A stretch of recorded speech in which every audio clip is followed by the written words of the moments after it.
soxal li soxal askan wi nag jamono ji mooy mbirum élection présidentielle yi ak reprise bu processus bi gannaaw décision bu conseil constitutionnel mi nga xam ne jàpp na ne déclaration bi nga xam ne njiitu réew mi defoon na ko ngir ne dafay abroger li nga xam ne mooy décret bi convoqué woon na corps électoral bi nee na méngoowul ak ni constitution war a doxee ba ci loi bi nga xam ne voté woon nañ ko à l'Assemblée nationale ngir reporter élection yi au 15 décembre nee na loolu itam dafa contraire à la constitution looloo tax ba jamono ji mu jël décision ne dañu wëyal processus électoral bi waaye itam fexe rek ba autorité publique yi daal di fexe ba dans les meilleurs délais ñu fixer benn date boo xam ne dinañ ko amal élection yi ngir rek ñu mën a génn ci période bi nga xam ne moom la ñu dund mu nekk lu délicat pour le Sénégal dinañu fas yéene waxtaanee loolu yëpp ak conséquences yi nga xam ne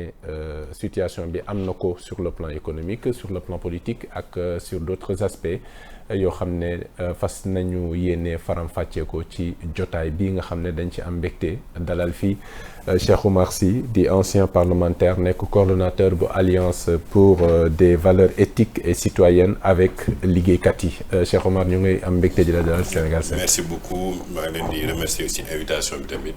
di nuyu téléspectateurs ak téléspectatrices su Sénégal 7 yëpp. di leen ñaan yàlla tamit waxtaan bi ñu jublu. mu am ci njëriñ taxte xam nañ ne tey Sénégal fu mu toll ci wàllum élection ci waroon ci dem ak jàmm voté ci jàmm ñu amaat président bu bees ci jàmm ñu continuer suñu liggéey depuis quelque temps dafa am ay tolof et donc ñun ñi en tant que aussi man en tant que au nom de la coalition de l'Alliance pour des valeurs éthiques et citoyennes liggéeykat yi ñu ngi dalal xelu sénégalais yi di leen xamal que ñun tamit am ñoom bëgg nañu Sénégal mu nekk réewu jàmm te élection yi tamit ñu war ko préparer ci diir bi nga xam ne du génn le calendrier républicain. c'est ça alors diir bi nga xam ne du génn le calendrier républicain loolu conseil constitutionnel sax moo ko diggal njiitu réew mi ne élection yi mënul aller au-delà de son mandat c'est-à-dire le 2 avril tey décision boobu nga xam ne conseil bi jël na ko lan moo ci nekk sa jàngat balaa ñuy dugg ci yeneen parti yi. waaw léegi dañ koy rafetlu. dañ koy rafetlu parce que conseil constitutionnel dafa delloowaat démocratie bi. ci Sénégal ci fi ko monde bi yëpp yaakaare woon mooy benn nit rek mënul jël suñu démocratie yëpp. taxañ ko def ci ay décisions boppam. moo tax les institutions doivent être au-dessus des hommes. te loolu la conseil constitutionnel wane tey président de la république nangul na assemblée nationale la ñu dëggal seeni loi ba loi bi ñu voté ko. mu ñu jébbal ko mu delloo ko conseil constitutionnel def liggéeyam. ne ko monsieur le président de la république sa mandat mënul weesu le 2 avril. ñëw nga fi ñaan ñu wàññil la ñu bañ ko ñu ne la mënuñu la wàññil sa mandat. donc mënoo fi dellu si waat nga nañ la ko yokkal. donc le 2 il faut nga delloo leng yi. diir boobu nag ñaan nañ la na nga seet non xool nañ ne balaa ba fii ak le 25. mënuñu fi organiser élection. dafa am lu mu laaj. donc bàyyi nañ la nee nañ la ci diir bu gën a gàtt. mu dans les meilleurs délais na nga fexe ba organiser élection yi. organisation boobu nag comme delloo nañ ko président de la république mooy delloo nañ ko l'administration. en tant que tel waaye mooy DGE ak ñëpp. pour ñu xool ci li nga xam ne code électoral bi tënk na ko naka la ñuy fexe ba organiser élection yooyu. ñun ci suñu coobare ak suñu suñuy yéene ñun en tant que coalition avec mais aussi gis naa ñeneen ñu mel ni Aliou Sall génn wax ko. ñoom Zahra Iyane Thiam génn ñu wax ci loolu. honorable Wilane génn wax ci loolu mooy nañu fexe même docteur Malick Diop bu AFP. nañu fexe ba le 2. élection présidentielle bi nañ ko organiser. comme ça le président de la République de manière républicaine. va transférer le pouvoir mu delloo ko ci manière légale. nga xam ne na ko fi Senghor jëlee jox ko Abdou Diouf jox ko Ablaye Wade jox ko Macky Sall jox ko beneen président bi bañ a génn ci li nga xam ne tey mooy règle républicaine yi. parce que bu weesoo loolu rek am na yeneen jiixital yu muy am. te dañu ubbil yeneen incertitude yoo xam ne mosuñu si dugg te conseil constitutionnel jàpp na ne 20 candidats yu ñu téye. peut-être à part le cas Rose Wardini war nañu mën a dem élection ak ñooñu ba pare ñu tourner page boobu ñu toogaat nag soog a waxtaan processus électoral ba ak li fi jaar yëpp yu fi am pendant pour man ay diiru 1 an wala 1 an et demi ak le nouveau président pour li ñu fi dal bañ ñu fi dalaat. D'accord alors wax nga date bi ñu xam ne war nañ ko fixer avant le 2 avril fin du mandat du président de la République Macky Sall tey ci ban procédure électorale la ñu mën a jaaree pour fixer date boobu convenablement am na ñuy wax ne mën nañu def dialogue concertation consultation cela dépend mais est-ce que mbir mi warul dox diggante njiitu réew mi ci boppam conseil constitutionnel mi nga xam ne mën na ko ci xelal ak administration bi nga xam ne war na organiser élection yi mën nañ ci génnee candidats yi ñoom ñu toog juste xaar bu ñu fixé ñoom ñu dugg seen liggéey.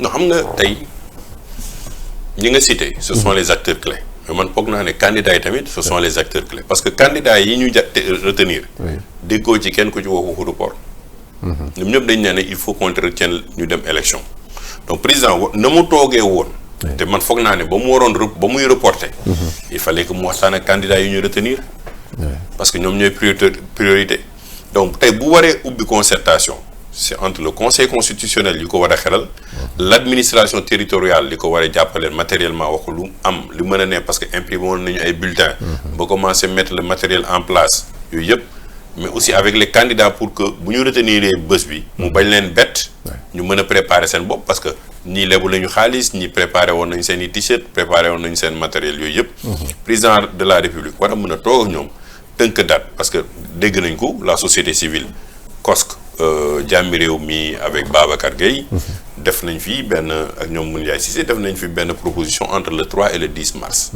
la ca des mooy proposition yëpp techniquement après l'administration territoriale moo war a mën a gindi président de la république ne ko au lieu de faire 3 semaines de campagne nañu def 2 semaines de campagne au lieu de faire un deuxième tour 2 semaines nañu def 1 semaine ñu tënku ci code électoral maintenant à des situations exceptionnelles des règles exceptionnelles mais nañu fexe ba rester dans le calendrier républicain aujourd'hui donc lu ñu mën a li président di war a jël mooy convoquer waat le corps électoral parce que loolu la abrogé woon ñu waroon tey tax ba nit ñi war a mën a dem voter loolu la war a convoquer waat ba pare bàyyi léegi candidats yi dem sur le terrain la ca des moom bu ñu fi duggee ci leneen xaw ma ndax dans 3 mois ou 6 mois ou 1 an amuñu ci benn lisibilité. Comme reprendre peut-être tout le processus. am nañu non boo fi reprendre le processus. tu peux avoir 100 candidats. parce que ku nekk da ngay ñëw ak sa intérêt bopp. ku nekk da ngay ñëw ak sa proposition bopp. et on est en face d'un président qui est en fin de mandat.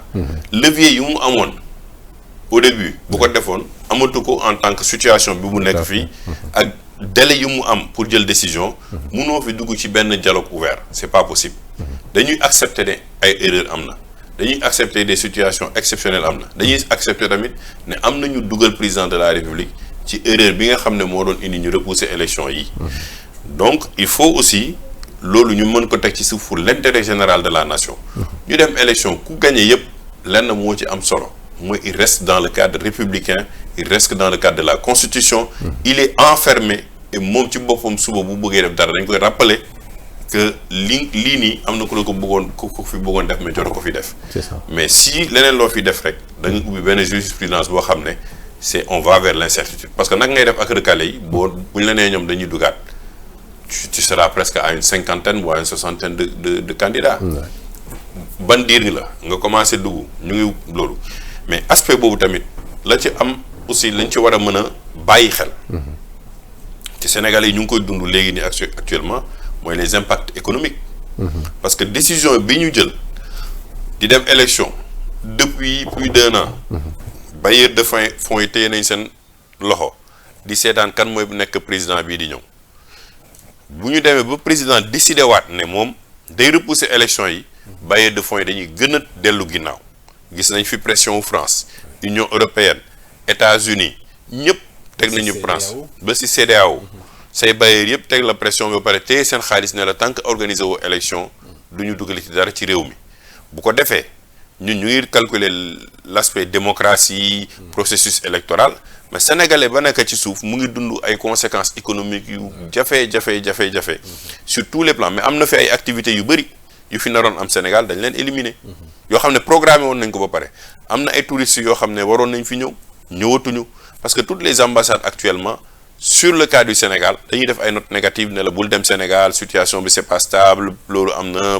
il y a les populations c'est tendu la situation est tendue c'est une perte économique te bu jàllee mais même trésor public dina am ay jafe-jafe pour mën a remplir ay engagements am te loolu tamit les acteurs politiques dañ ko war a jël en compte. alors ci impact yooyu justement wax nga ko les aspects économiques impact économique yi nga xam ne mën na ko ci am mais ak apaisement bi nga xam ne njiitu réew mi lors du dernier conseil des ministres instruction yi mu jox au ministre de la justice ba libération en masse yi commencé am ci détenus politiques yi tey ñu ngi gis la société de transport public tàmbalewaat na ay truc yi moom li nga xam ne mooy activité am tey loolu mënul delloo ci dal xel par rapport à la situation ne mën nañu dem sur des lendemains plus clairs que yi ñu dund nii. waaw mais xam nga à un moment tu te demandes tout ça pour ça. Finalement. Parce que jël nañ fi ay loi antiterroriste. jël nañ fi ay nit ay acte de terrorisme. téye nañ leen ay 8 mois kenn jugé wu leen c'est de l'injustice en fait. parce que tey leen gëmloo Sénégalais wax ak Sénégalais yi. nee na lii moo fi xew. ba ñu tey diw et la communauté internationale une loi yóbbu nañ ko assemblée nationale tey fi ay nit presque ay plus de 1000 personnes. ñu séparé leen ak seen famille ak seen i njaboot. gisuñu kenn ñu xëy ñu ne comme situation politique am na nañu woote jàmm nañ leen bàyyi ñu génn. c'est bien pour l'apaisement mais du point de vue message bi mu yónnee mooy.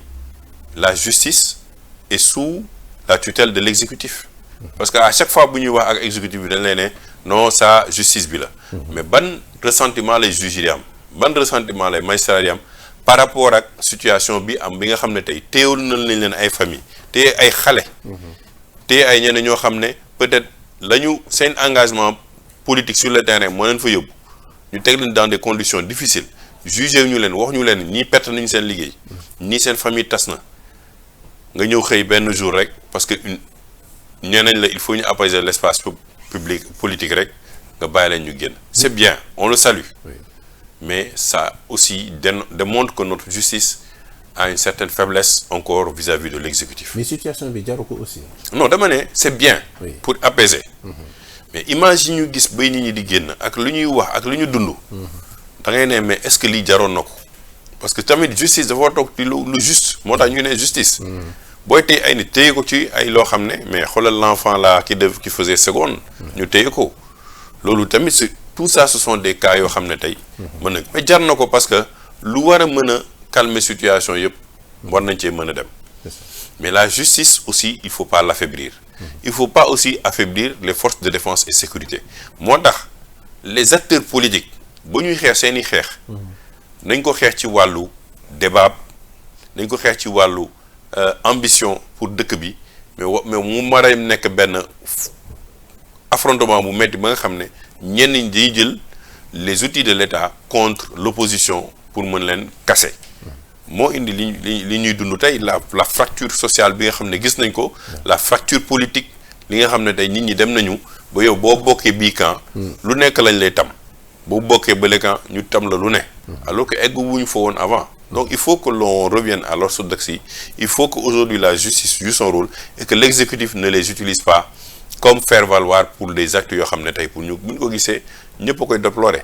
D'accord. Ça c'est bien pour apaiser mais aussi ça envoie un autre message parce que tey nañu jàpp ñi ñu yàqal seen i matériel ñi ñu yàqal seen station de service ñi ñu yàqal seen i magasin Auchan yi ñu fi tëj nu mu tuddati beaucoup de services yoo xam ne yàq nañ ko fi mais nga xëy nga ne lan ngay envoyer message ñooñu que l'État ne vous protège plus parce que à un moment où l'État peut vous protéger ba décider ne tey na ay nit parce que dañuy def ay actes de vandalisme nee nañ la pour la cause pour une paix sociale et l'apaisement bàyyi nañ ñëpp ça veut dire que suba Cheikh Omar bu amee doole di xeex bu nit ñi xeexee ba yàq ay mbir bu ma jubayaatee suba ak Thierno Bocoum man ak Thierno Bocoum ñu ne nañu fàtte démb nañu wax alors que des milliards ont été perdus. Et des vies de famille. Est-ce qu'on doit se limiter à ça? Peut-être lii benn pas la, mais un autre pas devrait être de indemniser par exemple. Oui, moo tax loolu yëpp moo tax ma ne la sànq. Il faut apprendre de tout ce qui s'est passé depuis 2021 à l'instant pour que le prochain président bi muy installé tous les acteurs, la société civile, le secteur privé, les journalistes qui ont été aussi impactés et d'autres s'asseyent autour d'une table pour ne lii waratu fi mën a am mënatuñu utiliser l'appareil de l'État contre les gens de cette manière. Bu nekkee état bi dafa jàpp nit ñi dans une situation boo xam nañ ne du yoon nit kooku war na mën a porter plainte contre l'État parce que am na yenn dëkk yoo xam ne boo ko defee dañ lay porter plainte parce que tu peux pas retenir une personne pendant 8 mois nga ñëw rek ubbi buntu bi ne ko sort. Il y a un préjudice moral, il y a un préjudice psychologique, il y a un préjudice familial, il y a un préjudice professionnel loolu yëpp nga def ko à zéro. Am na kenn ku mu ci gis ku doon ànd ak Ousmane Sonko ñu békki bi muy génne békki Azoura je le connais pas mais ce sont des cas yoo xam ne tey c'est déplorable. Donc gis nga far ci benn camp jarul ngay lor askan bi parce que ñoom choix la ñu am politique choix boobu dañ ko bëgg gis nañ ko à travers benn personnalisé ngeen war ko mën dans les textes de règles de l'art mais bu ñu demee ba 2021 ba li xew-xew yëpp depuis 2011 ñu soog a mën a wax en 2024 bu président demee war a dem élection présidentielle que moobu la ñuy def apaisement ma ne tout ça pour ça quand même. On parle d'une loi d'amnistie diggante 2021 ba 2024 est-ce que loolu aussi xel mën na ko nangu. mais xel mënu ko nangu je suis pas contre. ñu libérer les je suis pas contre kay Ousmane Sonko génn wala ay Diomaye mais l'État reste l'État.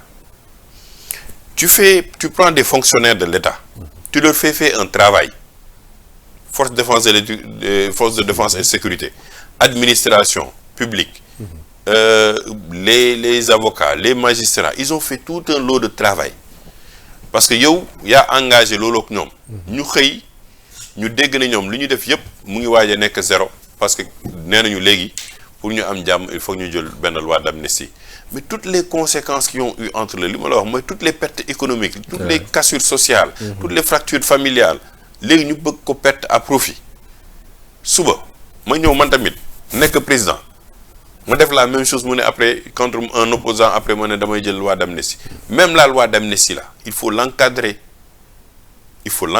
avec le prochain président pour dire qu'il ne peut l'utiliser qu'une seule fois durant son mandat et voici les cas sur lesquels il peut les utiliser. Tout à fait. Bu boobaa yenn dérive yi président de la République ko def parce que bu xamee ne loi d'amnistie bi am na lu ko encadré te mënu ko jël 2 fois dans un mandat lu dul une fois te lii ak lii moo tax ñu koy def mais du ko def parce que toutes les lois d'amnistie yi ñu fi jël loi Ezzan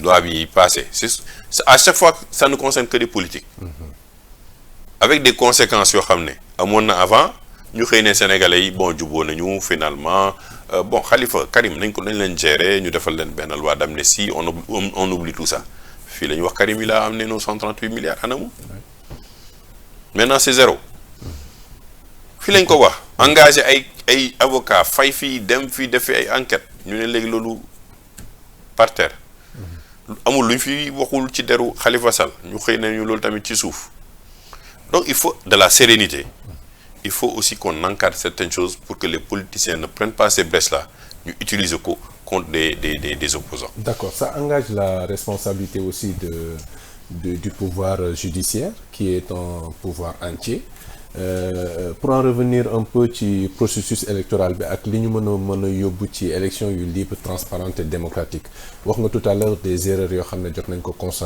constater ci étape parrainage yi par exemple il y a des am na ay dommages yoo xam ne yenn candidats yi subir nañu ko il y a le cas Soham Wardini am na également mbiru li nga xam ne mooy wàllu comment dire conseil constitutionnel yenn yu ma xam ne bàyyi na ko te ñu jàppoon ne waroon na ci mën a def des enquêtes pour mu mën a leer bañ a egsi ci yenn doutes yi nga xam ne mën nañ ko am ci taxawaay conseil constitutionnel tey est-ce que tous ces éléments réunis en termes d'erreur wala boog de défaillance de manquement mën nañu yóbbu sur une élection libre, transparente démocratique.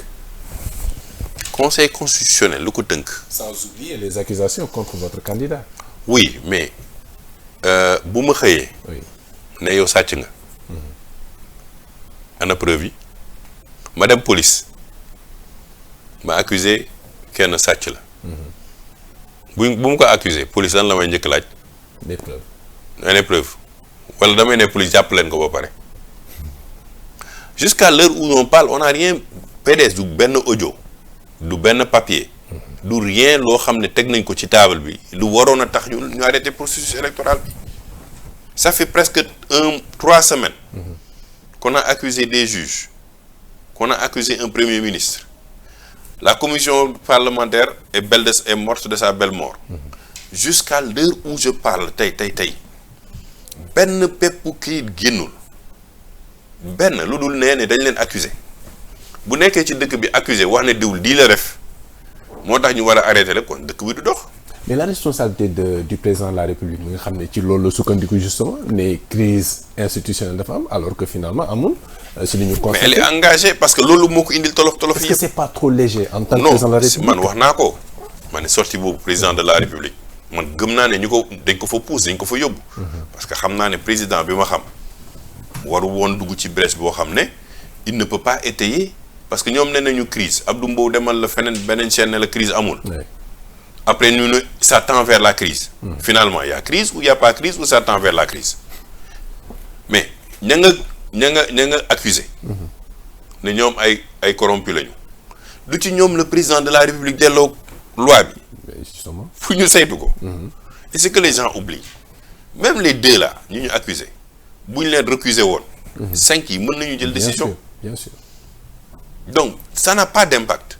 Deuxièmement booy accusé nit. 2 bu nekkoon tey prenons le cas ki ñu accusé Amadou Ba. dafa waroon a corrompre pour moom li mu bëgg mu am. supposons écarter Karim Wade. écarter Karim Wade soutien. logique rek laay wax. tu as 7 juges mais tu vas corrompre au moins les 4. pour avoir le quota. mais 2 mënuñu la infléchir le 5. ça c'est 1. Aujourd'hui le cas le plus difficile c'était pas Karim c'est peut-être Diomaye. qui a un appareil avec Sonko. donc bu amoon intérêt moom. pour corrompre jëm naa man bu ma nekkoon Amadou Ba ma war a léegi xool ak juge yu corrompre leen te xam naa ne defu ko su ko ne l'homme mais 4 laay jël sur les 7 pour m'assurer au moins li ma bëgg dinaa ko am. Deuxièmement du ma attaquer Karim Diomaye laay attaquer parce que au moins bu ma éliminer Diomaye je m'assure au moins que ñii duñu dinaa mën a ubbi sama bopp couloir. Il a fait un recours bi daanu. Donc li ñu wax ni yëpp laluwul ci dara. Deuxièmement dañu ne dañuy seetal suñu deru candidat mais soutenir ko ba pare balaa nga koy seetal da nga ko soutenir. C'est ça le paradoxe aussi. Oui da nga koy soutenir ba pare. PDS dugal na proposé na benn commission d'enquête parlementaire finalement wax nga ko teg nañ ko ci suuf mais ci biir loolu initiative bi dañuy gis Benno Bokk Yaakaar bi nga xam ne coalition bi le groupe parlementaire seen candidat di Amadou Ba ils ont soutenu accusation yooyu entre guillemets parce que on est toujours dans la présomption d'innocence. xam nga tey dans toute cette histoire là qui gagne. Oui. C'est Amadou Ba. Comment? Parce que jiiñ nañ ko. ña ko jiiñ indiwuñu benn preuve d'accusation waxul dara. teg nañu commission d'enquête parlementaire bi elle est morte de sa belle mort. kenn convoqué ko kenn demandé wul benn élément. ba léegi. Troisièmement nu mu tuddati le juge Cheikh Ndiaye moo porté na plainte. Donc on instruit la plainte. te siégé wul d'ailleurs te siégé wul même ci décision bii di ñëw. Donc Amadou est resté zen moom toog na waxul ba léegi président de la République renouveler confiance am ne ko yaay sama candidat. te ña tegoon loolu yëpp c'était pour déstabiliser Amadou Ba moi je pense que man bu ma nekkoon Amadou Ba. pour l'instant j'allais perdre la tête parce que lu ñu teg ci ndoddam yëpp l'homme reste zen reste calme kooku tegoon chaque instant mu ngi Sénégal set di def benn sortie di défendre boppam il est en train de gérer l'État. Il est en train de gérer l'administration. Il est en train d'essayer de maintenir l'État en bon fonctionnement malgré toutes les difficultés qu'on est en train de vivre.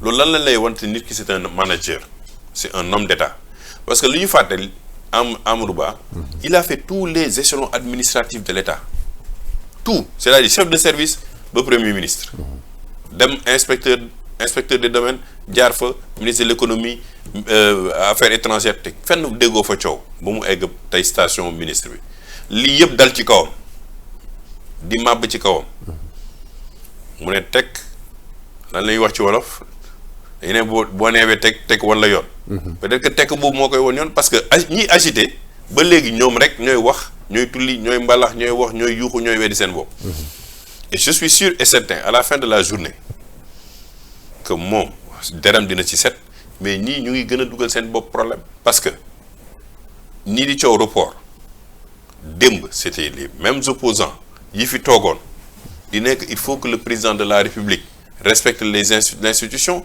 respecte la procédure respecte le calendrier républicain que président de la République il faut qu'il tienne les élections à date échue c'est les mêmes personnes aujourd'hui certains de l'opposition surtout et de la société civile qui te disent il faut que le président de la République répuisse pour qu'on dialogue mais loolu boo ubbee verrou boobu dootoo ko mën a tëj parce que lu xewati ci dëkk bi da ngay mujj ne il faut que le président de la République sans tenir compte de la constitution sans tenir compte de la constitution borom kër bu nekkee ci këram bu yàggee di waxtaan ju bëri rek njabootam rek dafay ñàkk fayda kilifa du bëri wax dafay jékki saa nga jël sa décision nga ne lii laa décidé ñëpp topp ci mais bu nekkee waxtaan bi bëri na mais yéen da ngeen a demoon dialogue pour dem élection ngeen dem élection arrêté élection pour delluwaat dialogue pour delluwaat élection mais kilifa googu nga xam ne warul bëri wax aussi est-ce que doxalinam aussi nekkul loo xam ne lu ñu mën a comprendre la dans la mesure où nee na benn ci candidat yi muy candidat am justement accusé nañ ko mu ne crise institutionnelle moom njort na ne mën na am et pour éviter ça nañu reporter élection yi pour toog waxtaan et cetera moom itam mu ñëw delluwaat renouveler candidat boobu ça. peut-être que xam nga yenn saa yi ñu dugal le président de la République tamit yenn saa yi ñu dugal la ci ay canevas parce que tu as des tendances ñëpp xam nañu au début depuis le début am na ñoo xam ne une aile dure de la PR.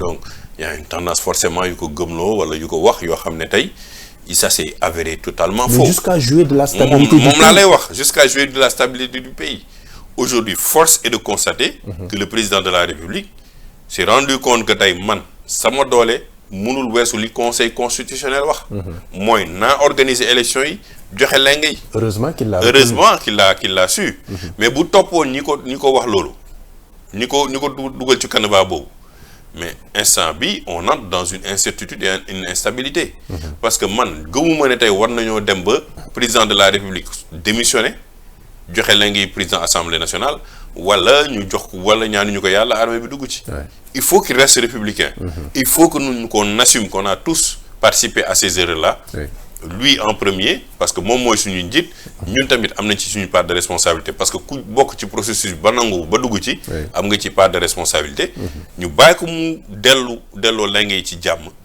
ñu toogaat waxtaanaat suñu biir bu ñu waree jëlal diiru 1 an ñu def ko bu ñu waree jëlal diiru 2 ans ñu def ko mais le prochain mandat détails yooyu yëpp dañ ko war a toog waxtaanee ko mu jeex benn yoon ñu bari ci war a benn delloo mais képp ku fi toog dina xam ne lii Sénégalais yi ñor na leen parce que gëm naa ne tamit gis naa sànq ay Omar Faye di génne benn idée ak ñeneen ñi ko rumanaat que le PDS war na mën a introduire benn loi pour dissoudre le conseil constitutionnel wala ça déjà c'est une erreur deuxièmement bés bu PDS dugalee loi pour ne day dissoudre le conseil constitutionnel peuple bi assemblée la leen di fekk jëlee leen fa c'est clair parce que tey peuple sénégalais yépp ñu ngi ci ginnaaw conseil constitutionnel parce que décision bi conseil constitutionnel jël moom le peuple sénégalais bi xaar et le peuple est souverain et le peuple est au-dessus du parti démocratique sénégalais de l'APR de Benno Bokk Yaakaar de Pastef de autres c'est le peuple qui a dit et qui a dicté à travers li conseil constitutionnel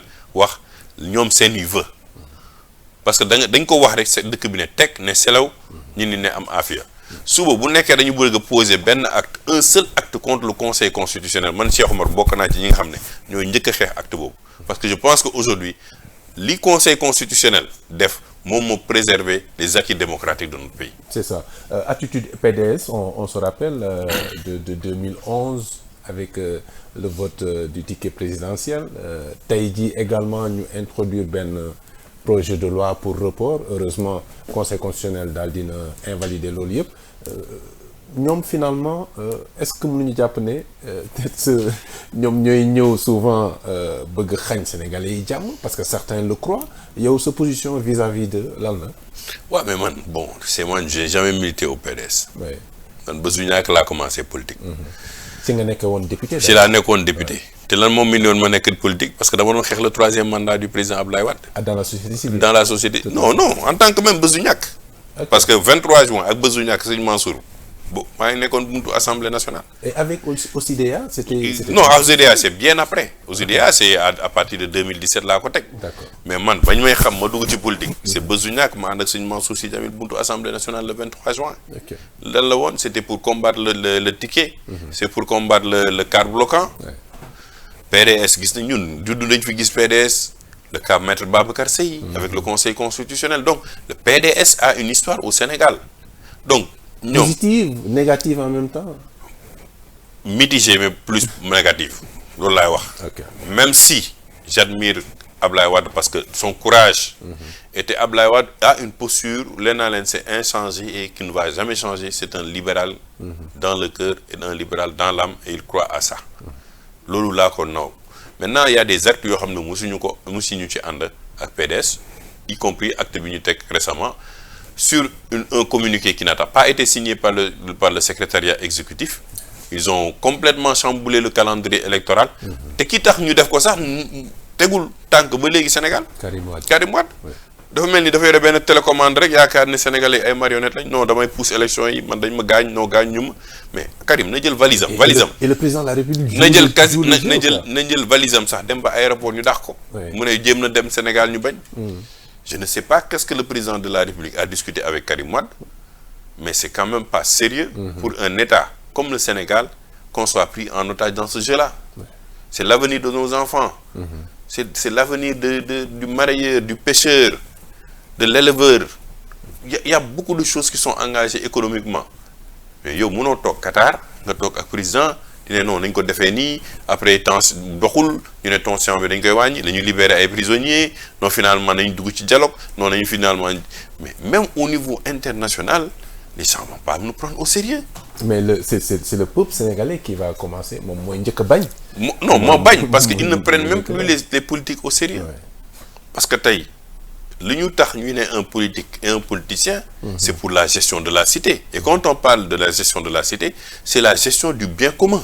li ñu bokk ñun ñëpp ñu jox ne la Cheikh Omar jiiteel nga fajal ñu suñu soxla xoolal ñu suñu éducation xoolal ñu suñu santé xoolal ñu suñu xëyu xale yi xoolal ñu lii xoolal ñu la lii moo war a nekk sa priorité nga leen déedawaay man ay calcul politique mooy kii damay tëj kii damay bàyyi kii damay encourager kii mais damay noot kii yooyu finalement le peuple se rebiffe. C'est ça.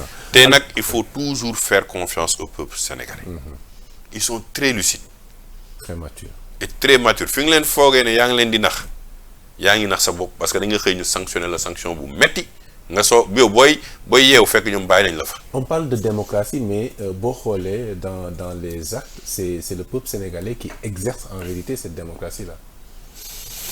Oui, parce que à chaque fois que les fondamentaux de ce pays-là, à chaque fois que les piliers de ce pays bu ñu leen laalee rek le peuple se met debout.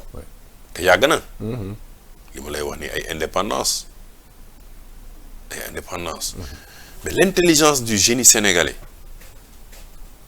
ça a été nos marabouts tey moom ñoom la ñuy wax lu ne la ñuy yegg mais l'intelligence de la démocratie sénégalaise est partie des marabouts bu nekkoon sëñ Thierno Seydou sëñ Babacar sëñ Fallou El Hadj Ibrahima Niass ñoom Pedro Diop sëñ Pedro ñoom ñëpp ñu dajale woon ñoom ñëpp jamono jooju nee na jullit mooy jiite dëkk bi jullit mooy jiite dëkk bi ils étaient les décideurs à ce moment-là. Bien sûr.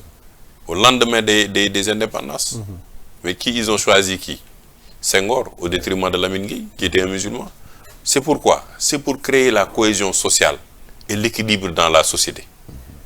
ndax waruñoo noot minorité lañ ñu nawloo ci àdduna yëpp. dañu ne ñii les musulmans de ce pays-là ont accepté que des chrétiens les dirigent pour lan la woon pour garder au moins le principe de l'équilibre dans une société mais aujourd'hui équilibre boobu buñ ko waree mën a dindi ku ëpp doole ci dëkk bi ne da nga koy imposer wala ku la gën a mën a saaga wala mën a imposer dooleem. Ça veut dire qu'on va vers la déstructuration totale de notre système social. C'est ça déstructuration boobu noonu ñi nga xam ne war nañu mën a nekk ñi nga xam ne war nañu fexe ba éviter ko bokk na ci Assemblée nationale les représentants du peuple député nga woon gis nañu gannaaw bi conseil constitutionnel jëlee décision bi ñoom ils ont pris acte ci décision boobu ba itam li nga xam ne mooy. Information judiciaire bi ñu ubbi ngir dakkal commission d'enquête parlementaire bi ñoom itam ils ont pris acte mais coow am na ci ñàkk déggoo ci diggante député yi ñi nga xam ne ñoo teewal askan wi foofu ban lecture ngay am ci loolu nga xam ne moo fa xew. Bon xam nga Assemblée nationale de toute façon par essence c'est une instance politique au-delà des lois qu'on vote au-delà du budget c'est des politiques ñoo fa daje à travers leurs appareils politiques léegi nag ak lu mënta xew il doit préserver l'intérêt général et l'intérêt de la nation l'Assemblée nationale n'a pas à mon avis n'a pas à prendre acte c'est le président de la République qui a pris acte parce que c'est pas l'Assemblée nationale qui a soumis la loi au Conseil constitutionnel ñoom ils l'ont soumis au président de la République qui a soumis la loi à l'Assemblée nationale au Conseil constitutionnel. D'accord. Pour que le Conseil constitutionnel donne une décision par rapport à la loi, à la légalité de la loi. Ñu jëlaat loi bi delloo ko président de la République ñoom ba tey waxuñu ak Assemblée nationale. Mais le président de la République est passé par l'Assemblée nationale ba ñu voté ko. Non moom laa la wax dama ne la loi Oui. est partie d'une proposition de loi c'est-à-dire des députés qui l'ont proposé bañ ko voté kan lañ ko jébal du président. Bien sûr. bañ ko jébalee président de la République président jébbal ko Conseil constitutionnel ci la ay députés de l'opposition dem attaqué ko au Conseil constitutionnel ñoom xam nga députés yi jóguñu assemblée rek dem Conseil constitutionnel il fallait que ñu xaar ba loi bi egsi voté ci président la jaar ñoom ba ñu paree dañ ko delloo président de la République tontuwaat ñi attaqué woon tey dëkk loi bi donc les institutions on s'accorde fonctionnent Tout à fait. donc c'est le président de la République qui prend acte ci liñ ko tontu mu ne Assemblée nationale que loi bi ñu ma bëggoon ngeen bëggoon jàllale mënta jàll parce que elle ne considéré nañu que elle ne respecte pas la Constitution fa la wax ji war a mën a dem donc l'Assemblée nationale n'a même pas à faire un communiqué sur ça l'Assemblée nationale na bàyyi président de la République jël acte ñoom ñu considérer que loi bi jàllul pare nañ ci au niveau du Conseil constitutionnel. Mais est-ce que ñoom waruñu woon informer askan wi gannaaw ba waxoon nañu dañu ubbi. commission d'enquête. waaw mais informer nañu ak askan bi. Ouais. parce que Abdou Mbow génne nañu benn communiqué bu ñu signé. C'est de ce communiqué-là. Voilà non ils ont sorti un deuxième communiqué. dafa am communiqué Abdou Mbow buy wax ci commission bi. Oui. am beneen communiqué bu ñu signé wul woon. buy wax Ah, boo indi woon coow. voilà oui justement ouais. loolu moo indi honorable Wilane wax. Bien sûr. Parce que aujourd'hui le communiqué là, plus ou moins il avait l'air d'avoir une défiance par rapport au Conseil constitutionnel c'est une décision. Parce que nee nañu que c'est pour la première fois que le Conseil constitutionnel tourne benn loi constitutionnelle di wax jurisprudence constitutionnelle. Mais à la fin de la journée, les institutions ont joué leur rôle. Qu'on soit d'accord ou pas par rapport à la loi. Que le président veuille reporter ou pas le Conseil constitutionnel a tranché le débat. Lan moo fi des aller aux élections à date échue que le président de la République le 2 mu delloo lenge yi dëkk bi ne jàmm à partir de cela on tourne la page on prend toutes nos erreurs ensemble ñu tënk ko ci ay fan waxtaan ci bu ñu waree jël tous les experts nécessaires président bu bees bi toog ne ko ñun lii la ñu bëggee réew mi doxal ci wàllum processus électoral ci wàllum opposition ci wàllum lépp ba nga xam ne ak yelleefu ñëpp ñu war leen mën respecter. D'accord alors des décisions des propositions jot nañ ko def pour la date de l'élection présidentielle foofu la ñuy terminer allié nga ci candidat Amadou Ba selon vous ban date mooy gën a convenable. ñun daal pour ñun ci li ñu jàpp. Le président a le choix entre le 3 et le 10. pour ñu organiser ko. Il y a des gens qui avancent aussi ba le 17. Ouais. Bon, il Comme faudra Yann Thiam. voilà, il faudra voir à ce stade-là ce que le calendrier permet parce qu'il y a des recours. Ay 8 jours je pense de recours. Yooyu yëpp war nañ ko mën a jàngat. Am na ñu avancé woy ci Ramadan lay tombeel ma ne ndokk. ça ne gâche rien. Non ma ne ndokk parce que tey. Oui. bu nekkee damay jiite réew. ma nekk jullit war a dem campagne. xanaa nag ci weeru koor sañu ma wax leen la luy safaan ak askan bi foofu naa leen wax lu dëgg parce que xanaa du ma woo di wax loo xam ne du dëgg. du ma woo tamit di wax loo xam ne du ma damay digg loo xam ne du dëgg. donc te di nga gaaw a sonn ndax di nga gaaw a sonn sénégalais yi tamit xam nañu. bu leen neexee après bu ñu dogoo ñu distribuer ay kit ñu def lu leen neex forme de campagne. mais nañu dem ci élection yi ñu génn ci ak jàmm. Sénégal delluwaat ci jàmm parce que nag li ñuy def nii ça impacte beaucoup de familles. Ouais. Ça impacte beaucoup d'activités économiques et sociales. benn communiqué diw ñu ne la non finalement ne école yi tëj parce que de suba day am manifestation bu subaa li xew ñu ne la non finalement Jakarta maa ni mënuñu daw parce que état bi tere na ko maintenant léegi li ñuy gis chaque matin bu ñu yeewoo une simple manifestation ñu couper internet bi ñu war a am seen économie ci internet bi yëpp bloqué. Ouais. C'est pas normal. Et je pense que nous sommes une posture aussi en tant que coalition avec et d'autres membres qui soutiennent Amadou Ba, y compris aussi la posture de suñu élection, c'est de dire qu'il faut qu'on aille aux élections. Parce qu'il faut qu'on tourne cette page-là. Tant que defuñu ko, on va vers des lendemains incertains. Lendemain, c'est difficile. Mais ñaan nañu Yàlla quand même que le génie sénégalais va prévaloir, que ñi delloo ci seen xel. Que mag ñi fi ñaan ba jàmm am ci réew mi ñuy continuer di ko ñaan parce que ñun ñëpp nag on a que le Sénégal et que le Sénégal ne fait que 7 jours comme Sénégal 7. c'est ça jërëjëf Cheikh Omar Sy temps bi ñu cërale woon jeex na peut-être day am na message booy transmettre. waaw lu dul message boo xam ne de jàmm. di woote sénégalais yi fu ñu jëm nii ci tànneef bi nañu tànn loo xam ne tey nit koo xam ne mat na jiite réew mi parce que. réew bu am pétrole ak gaz. du gulet ñuy gis yëngu-yëngu yi di am.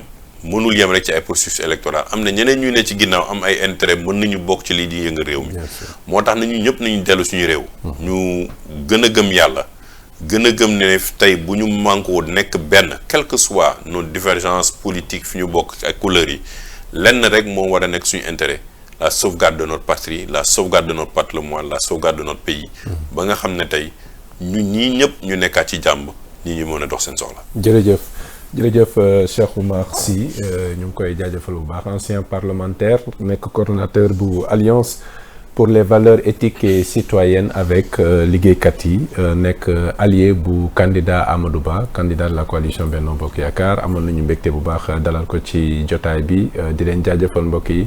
ci diaspora bi ak ci réew Sénégal ci teewlu bi ngeen di teewlu Sénégal 7 di leen ñaan ngeen wéy di des ak ñun ba fii ak bu ngoonee dina am yeneen plateau yu ñu leen di proposer waxtaanee actualité beeg lu soxal Sénégal ñu ngi leen di jaajëfal kon di leen dig daje bu boobaa jërë ngeen jëf di jaajëfal également waa régie Ismaïla Issa ak ki nga xam ne mooy tuuti ci taxaw bi ñuy taxaw mu am solo loolu ngir ngeen ñu mën a gis di ñu mën a dégg jërë ngeen jëf kon ba beneen incha allah.